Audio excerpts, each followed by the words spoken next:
This episode of Motor Fools is sponsored by Hold.com. Fucking hell.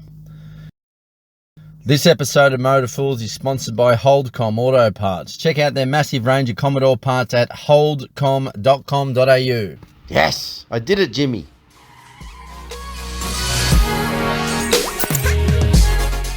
On this episode of Motor Fools, we're doing something completely different. We are going to take an in-depth dive into VL Turbo. Everything about them. I'm going to show you tech stuff. And today, we have a real-life OG Calais Turbo to show you.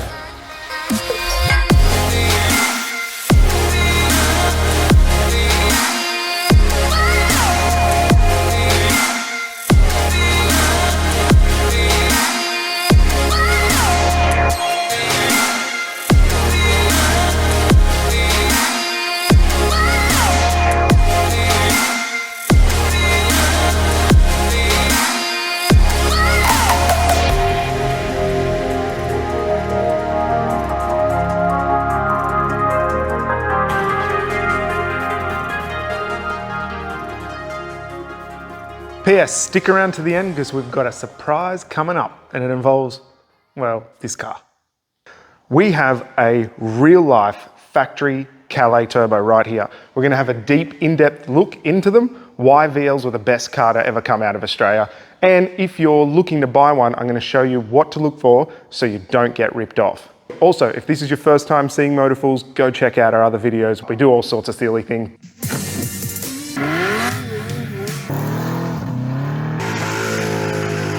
This particular VL's already been in one of our episodes before. If you're following us, you'd recognize it from that. But yeah, go check out that stuff and have a laugh. Oh, when it comes to VL as well, I should have this is a disclaimer at the start of this video.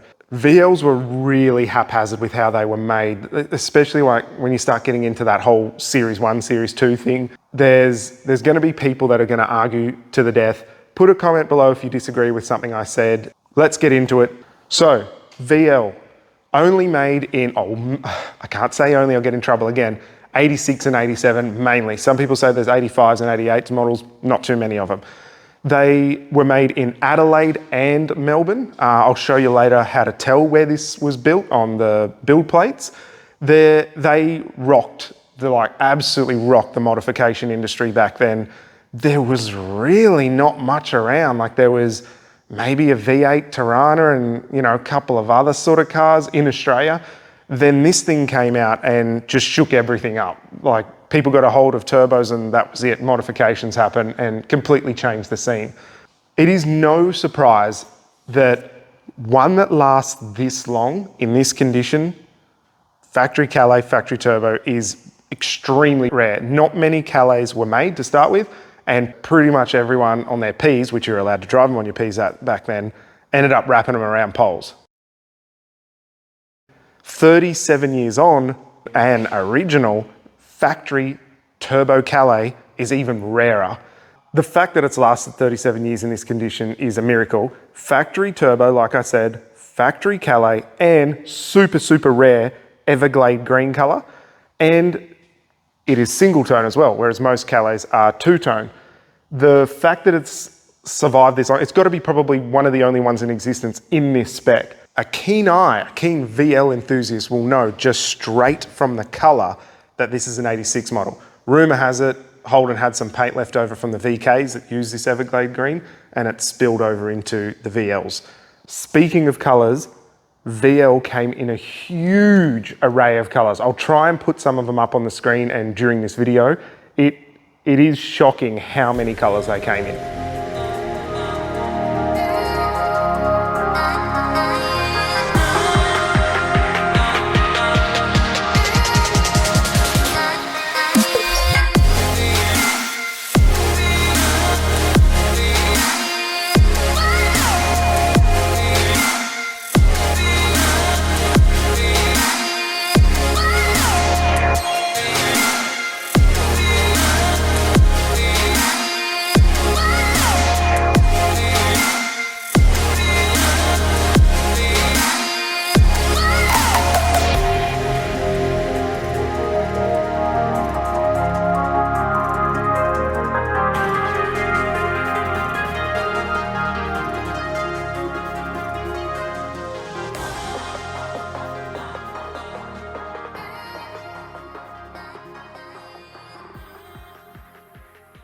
Now, I don't have to tell you, if you're already watching this, that you know Calais was made famous for these puppies at the front. The only thing that comes to mind is gimmick, because I don't really get it. That it looks cool, made car famous, but if you don't know how it works, there's a little motor behind there. It's got a couple of arms that connect to a rod, and it opens these little, like, eyelids, I guess, when you turn the lights on. But did you know if you were going to go drag racing with this car in the 90s and you had a Calais, they didn't make you put a parachute on the car, because as soon as you go over the finish line, you just pop your lights and that's it. It slows the car down. They modelled 180SX off of these. MX-5, yeah, MX-5? They got the idea from the VL. Honda NSX, copy. Okay, so different things that the Calais got compared to the base model. Chrome trim, this little chrome trim around the entire car. The famous Calais wheels, alloy wheels. Obviously a full different badging set. The Series 1 got chrome door handles, the Series 2 got black.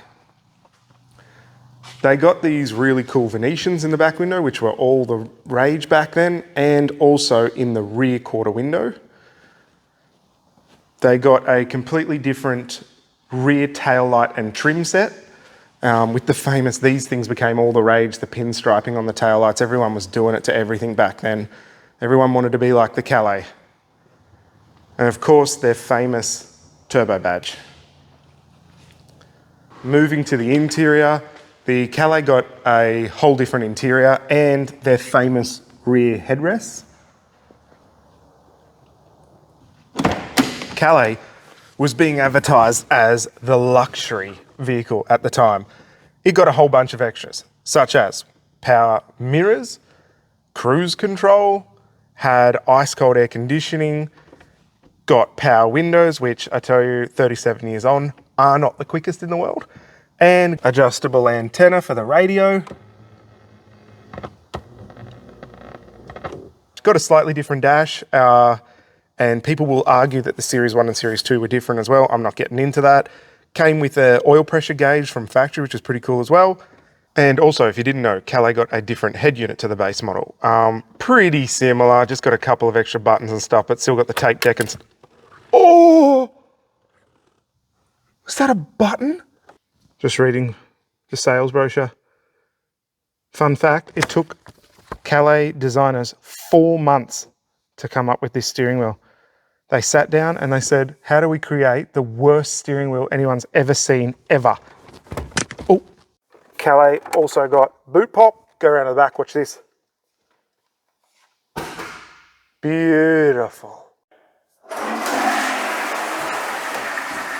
Now, there was a sorry, I was dropping off a Falcon. There's a Series 1 and a Series 2, but the internet is still very divided over whether there is one or not. Clearly there was a difference halfway through. They don't have like a Series 1 or Series 2 badge on them to tell the difference, but the difference is, like I said, different door handles. They got solid headrests inside in the Series 2. Series 2 had different, just sort of different stitching. They got little buttons in the seat. And how else do you differentiate a Series 1 to a Series 2 than putting material on your glove box? Now, there is no denying that the reason why VL turbos in particular were so popular back then and still today is the drivetrain. Starting at the RB30 ET, single cam, through to a really good driveline. The turbo autos were pretty good. The turbo manuals were really good. Good Borg-Warner diff at the back. This is why it was so popular. Not only were they a beast of a motor and driveline, but they're super reliable too. There's examples going around today with like 500,000 Ks on them, still factory motor, nothing touched, unopened.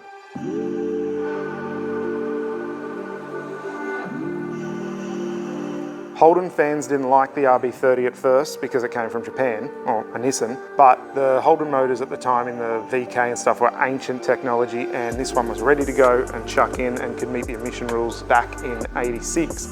The NA motor was released first, then 6 months later the turbo motor came out with apparently 200 horsepower.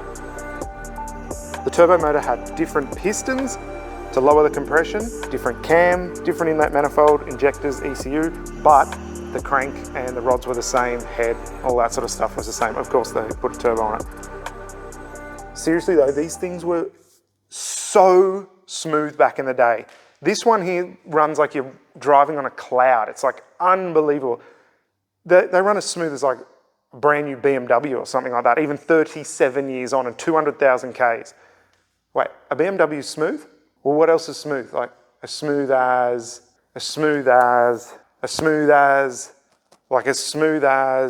what's something smooth? Like RB30? yeah, well, yeah, an RB30, yeah, I guess.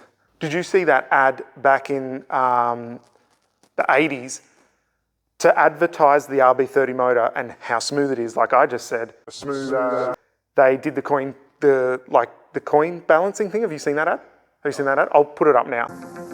To demonstrate the smoothness of Commodore's new PowerTech engine, we placed a 50-cent coin on its side on top of the air intake, then accelerated the revs to 5,000 RPM.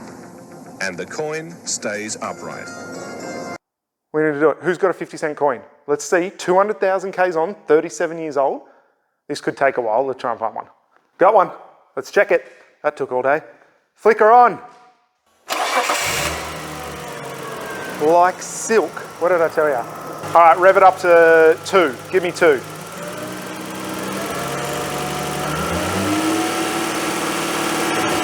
Give me 3. Can you hear that? Oh. Give me 10. Put it on the motor. On the motor? Yeah, see if it does it on the motor. Up here? Yeah. I don't think that's such a good idea. What if it falls down and goes through the fan or something like that?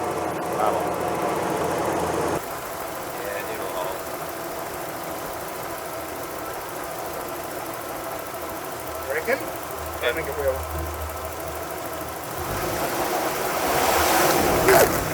A workplace injury in the Hunter has left a man with a severed arm. Okay, more NA versus turbo facts. NA, smaller gearbox in both the auto and the manual. When I say small, I mean not as strong.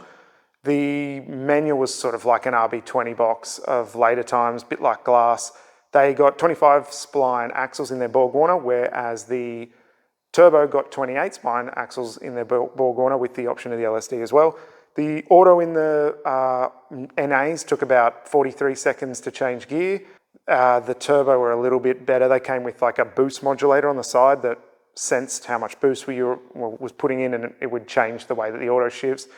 But you could put springs and stuff in them anyway to make them change quicker. The manual in the turbo model was the famous MX-7 box. It's more like your RB25 gearbox. We have a farmyard fresh, all original A8 or RB30 ET motor sitting here that we can show you all around. You can tell these straight away. Obviously, it can be faked really easily, but the wrinkle red tapper cover or rocket cover, hey. Whereas the NA got the silver, the Huffer T3. It's pretty unique. You could technically say, people are going to hate when I say this sort of stuff, but you could technically say it was externally gated because the gate was weirdly external to the turbo. That's what I'm talking about. So the gate was built into the dump pipe, which was a bit of a pain in the butt because if you wanted to modify that, which everyone would have because it's only like just over 2 inch, you had to come up with something that had a gate built into it or chop it off, weld onto it, which isn't going to work well with cast.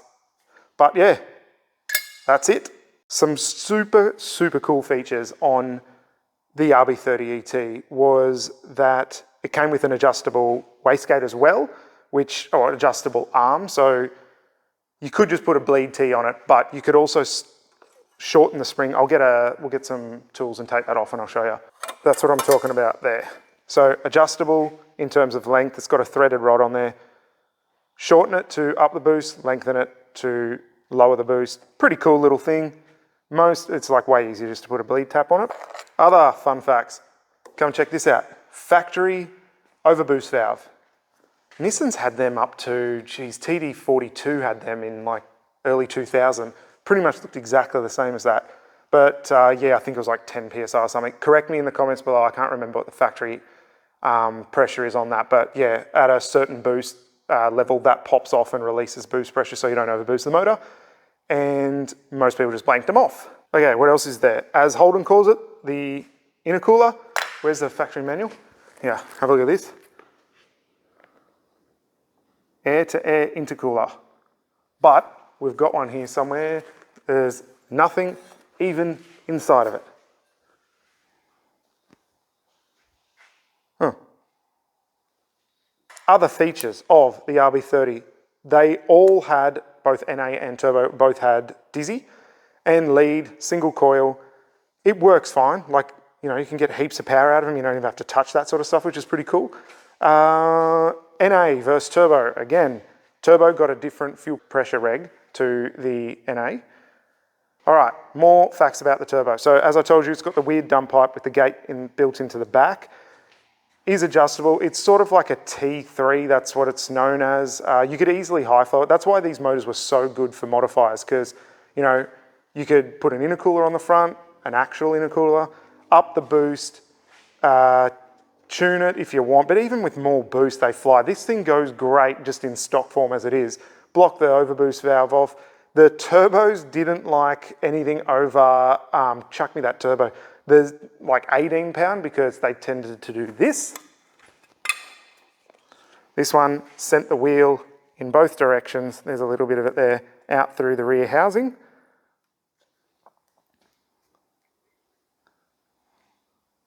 But other than that, they were pretty good turbos. Factory airflow meter could also be adjusted. There's one over here, can show you. It's not heaps of adjustment, but you could richen it up and lean it out. Another pretty cool feature for a factory car. Oh, some other things that came to me. Turbo had a different oil pump, and in the block was pretty much the same when you got into the Series 2. The Series 1 didn't have the oil and water lines in it, but in the Series 2 they did. Like I said, the block had oil squirters in it, in the turbo model, but didn't in the NA. And yeah, same crank and conrods, like I said before. Everything else, yeah, pretty much the same. The NA motors are great for turbo. You could slap all this stuff on an NA motor, be totally fine. It came with, which is pretty cool, a factory dose pipe on it. What I mean by that is just a solid inlet pipe. You know, most modern cars now are rubber all the way through. That had a small section of rubber up here, but you can, this is where like the famous flutter noises and stuff. Do VLs, do this flutter from the factory? We should totally check that out.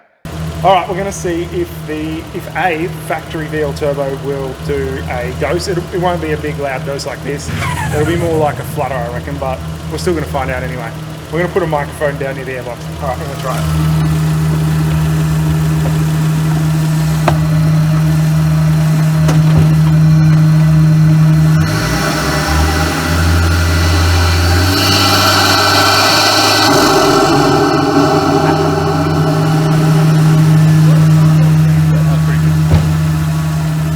Something out of it. Wasn't amazing, but oh, now we know. Science. Right, now buying a VL turbo, because they're so popular now, worth a heap of money, people are faking them.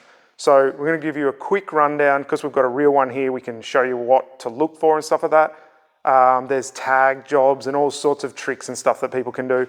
Okay, first thing to check is the strut tower on the passenger side to find your chassis number. Things to check. With the stamping there, is it all in a line? Is it the same depth? Is the font the same the whole way through? Does it look like it's been ground down and then repainted over? Those are all red flags. I'll put some up on the screen now.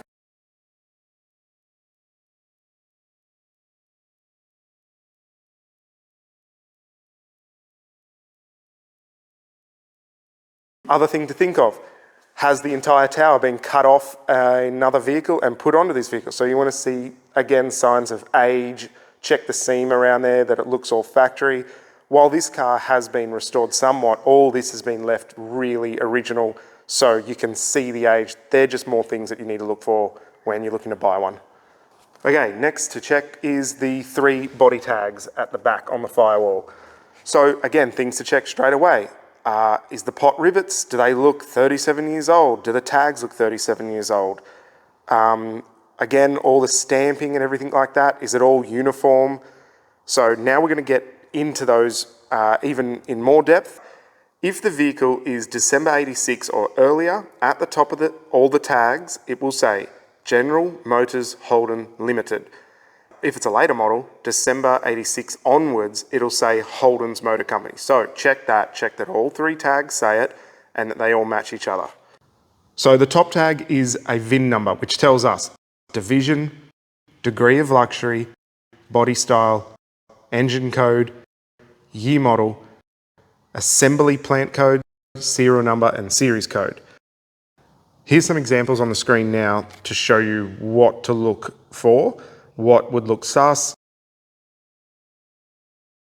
You want all the stamping in a line, you want it the same depth, same font as I was saying over on the strut tower.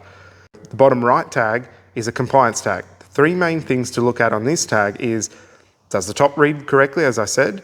The year and month should match your left build tag, and the chassis number will match over on the tower.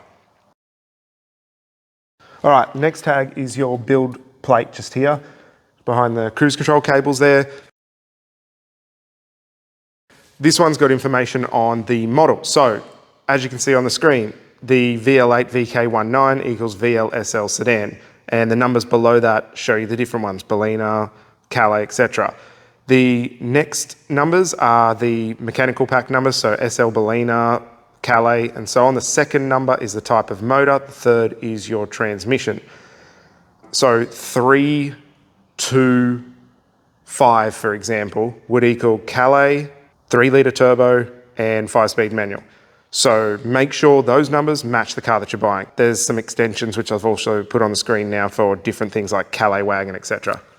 Next is the body number, followed by an A or an M. As I said earlier on, A is Adelaide, M is for Melbourne. Trim's the next one. Up on the screen is all the different trim options that you can get. Paint code, there were so many paint options, and here they are on the screen again now.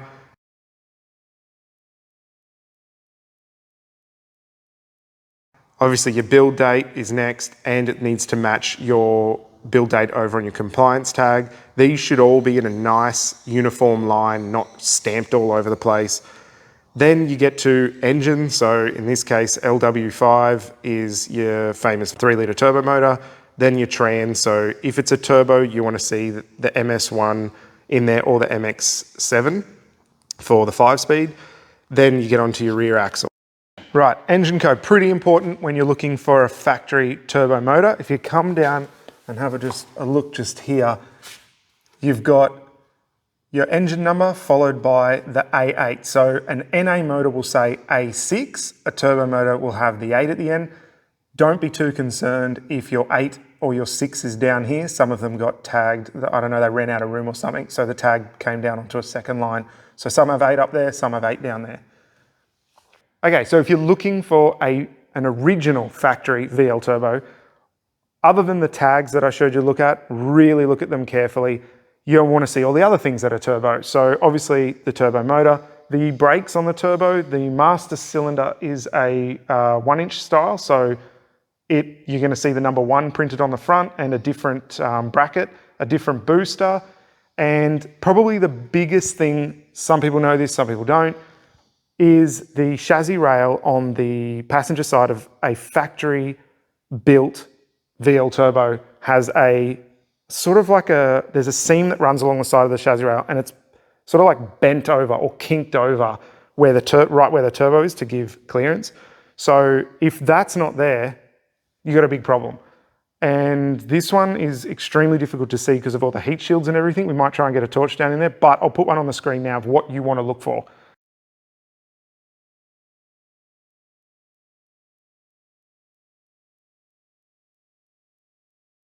Okay, this is obviously a pretty quick rundown. I'm trying to give you as much information as possible without boring you to death.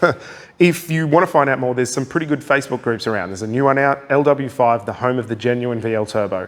Check that one out. Peter, the guy on there, chucks heaps of tech articles up. He's got a how to buy a VL Turbo guide similar to this one. He's uploaded a bunch of workshop manuals and stuff as well. Otherwise, Club VL also has like 40,000 members. You can go on there and ask questions as well. So that's it.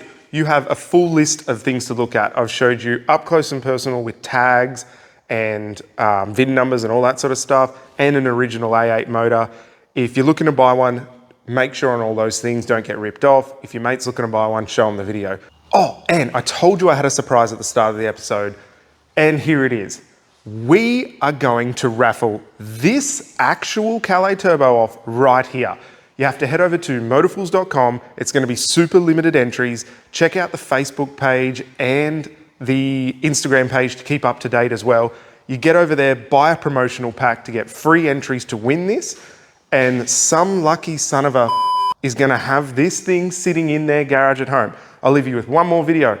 Ever wondered what a factory turbo VL does down the quarter mile? Check this out. Quarter mile time for factory bog stock VL Calais. Here we go.